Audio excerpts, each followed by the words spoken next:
चलिए एक ऐसी लड़ाई की बात करते हैं जहां एक सेना ने अपने से 3 गुना बड़ी फौज को हरा दिया था। 1526 पानीपत का मैदान। बाबर के पास बस 15,000 सैनिक, सामने लोदी की 40,000 की फौज और 1,000 हाथी। तो सवाल यह है कि आखिर इतनी छोटी सेना जीती कैसे? क्या यह सिर्फ किस्मत थी या कोई गहरा राज? ये जीत हिम्मत की नहीं, बल्कि एक मिलिट्री रेवोल्यूशन की थी। बाबर ने पुरानी तरकीबों को नई तकनीक से मिला दिया था।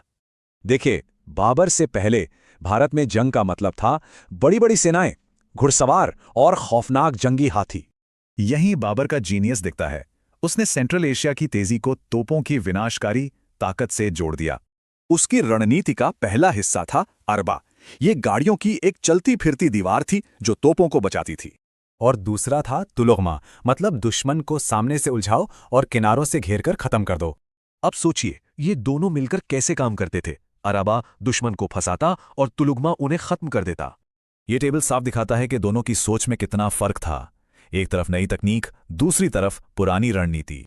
और सबसे गजब की बात, लोदी के हाथी तोपों की आवाज से डर गए और अपनी ही सेना को कुचलने लगे।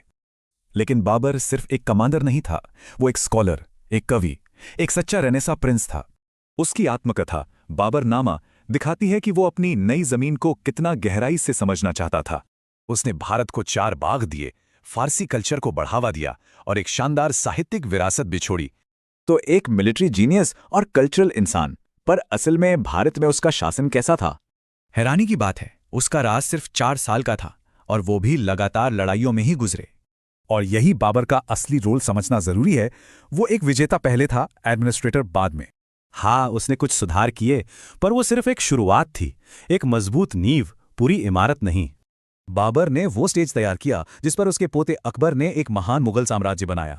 तो क्या अकबर का सुनहरा दौर बाबर की जीतों के बिना मुमकिन था? क्या एक के बिना दूसरा हो सकता था?